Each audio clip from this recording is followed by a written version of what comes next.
This episode is brought to you by my new program, Peace with Food, the Emotional Eating Toolbox. It's a new 30-day self-guided program that helps you stop emotional eating and finally feel confident and calm and in control around food and with eating. If you're ready to stop the all or nothing cycle and build real peace with food and you want to do it at your own pace, then visit toomuchonherplate.com/peace with food to learn more. Hey, everybody. I have a little confession to make. I am not so organized when I record podcast episodes that I always look at the calendar and coordinate what I'm talking about with what is going on on the calendar or in the world. What I tend to do when I'm putting together a podcast episode is think about the things that have been real and important with my coaching clients inside the Missing Piece program, things that I have been thinking about that I think would be helpful for you to hear. However, I'm kind of excited because this episode is particularly relevant for the time of year. I mean, this is super relevant whenever you are listening to it, believe me. And I'm recording this episode at the end of the year as people are thinking about January and fresh starts and resolutions and goal setting. And I think this is a really important time to drop what I have for you today, which is 25 reasons not to start a diet in January or ever again. I have 25 reasons. This is a great little reminder episode that you can listen to if your brain needs to hear about why diets don't work. Because if you've been raised in diet mentality, your brain is probably saying, but what about if we try it one more time? What if we work harder this time? What if this time we're more disciplined, right? So there are a couple of ways that you can use this episode. You can use it for your own education to learn and to train your brain why diets don't work and why you should not go on a diet this January or ever again. And if you already know that, but you still have that voice on your shoulder, that little person, or that voice inside your head, right, that is nattering at you about but maybe try it one more time. Use this episode as re-education and reminders for your brain about why you're doing it differently, why you have decided to leave diet mentality and deprivation thinking behind, and why you are creating real freedom from overeating, why you're listening to this podcast, why you know it's important to do it differently. And I also have for you today a cheat sheet where I have compiled all of these 25 reasons for you. You can grab the cheat sheet from the show notes. I strongly encourage you to do that because then you can have it on your computer, you can have it on your phone, you can print it out, you can look at this whenever that deprivation thinking starts to call to you and when you want reminders of why you are on the path you are on. So I will put the link to the cheat sheet in the show notes. Be sure to grab that because when we are trying to change, when we are practicing new ways of thinking and, the new thoughts and the mindset that goes with change, our brain needs repetition. So you will hear this and you will need reminders. And that is what the cheat sheet is for. So may I share with you now 25 reasons not to start a diet in January or ever again. Number 1, diets don't address the reasons that you want to eat in the first place. I mean, think about it. Where else in life do you try to solve a problem without even addressing the cause of the problem? Truly, a diet to handle overeating without addressing the reason that you're eating in the first place, it's like trying to fix a plumbing problem with a towel. Number 2, diets rely on willpower and self-control. Now think about the last time a diet failed you. And I bet it was exactly the time that your willpower and that your self-control were at their lowest. It's a formula that doesn't work. Which brings us to number 3. Also, who wants to have to be vigilant about having constant willpower and self-control for the rest of their lives? With a diet, that is your relationship with food.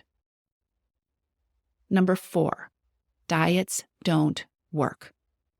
Research shows it. In fact, they very often backfire. The diet industry wouldn't be a multi-billion-dollar industry if there was something that worked and you could be done with it. Diets don't work. Number 5, dieting and going hungry set you up for binges and overeating. It's that simple.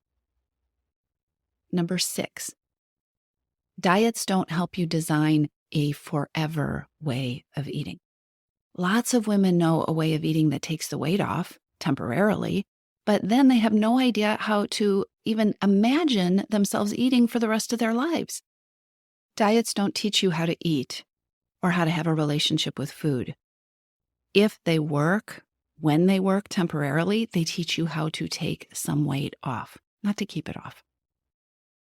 Number 7, diets teach you to ignore and to distrust your inner wisdom, your own wisdom, the things that you know about what works and what doesn't work for you.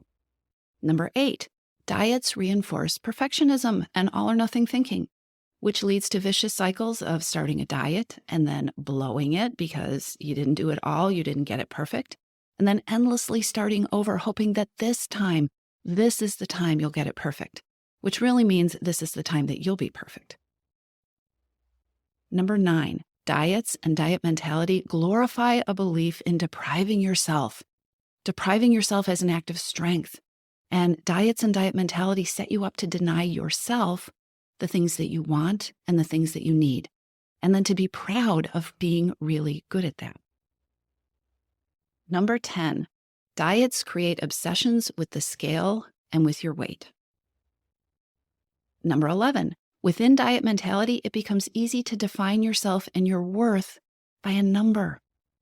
Diets foster a belief that weight loss is the ultimate goal, no matter how it happens, and they ignore the importance of happiness and joy and satisfaction and having a relationship with food and eating and how you treat yourself that actually fits you in your life, that is forever.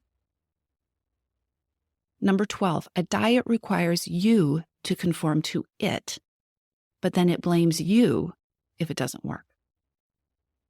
Number 13, diet mentality is an endless prescription to be stronger, to deny yourself more, and to try harder. And if you didn't get results, within diet mentality, the answer is that it is always your fault. And not only is it all your fault, but what you need to do to create success is to work harder at it, right? In reality, the approach of dieting is the problem. And yet diet mentality keeps you stuck in a hamster wheel, telling you it's your fault and your job is to keep working harder. Can you see yourself running faster and faster around a cycle that gets you nowhere? Number 14, diets promote one body size and one shape as the ideal. Number 15, diets equate your weight with your health, which is a lie. Health and vitality come in all shapes and sizes. Number 16, diets add stress and overwhelm to your life as opposed to creating freedom from overeating, taking the power away from food, losing the cravings. That kind of approach makes your life and you work better. Diets add stress and overwhelm and more things to your to-do list. Number 17, diets support another lie. Diets support the lie that there's one way of eating that works for everybody. And then the diet tells you that it's your job to make this one way work for you.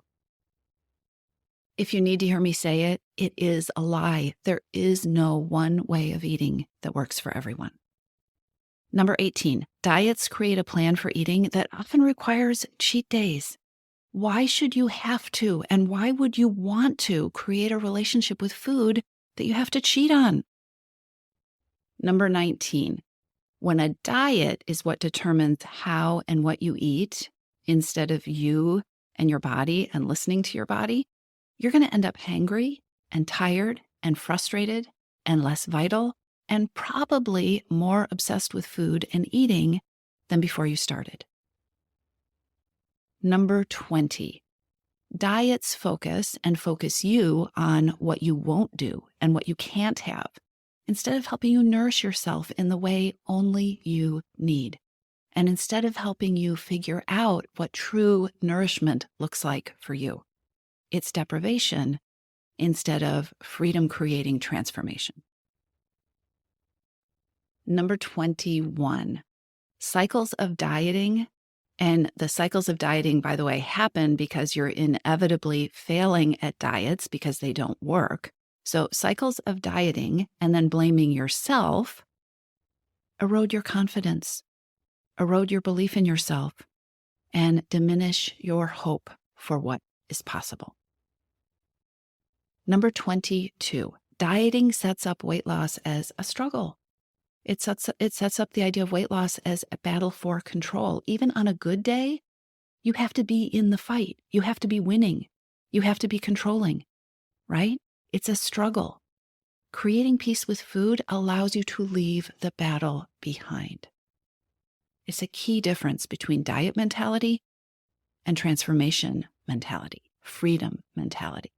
Number 23, if you're tired of obsessing about and thinking about managing food all the time, why would you choose an approach that's all about obsessing and thinking about food all the time?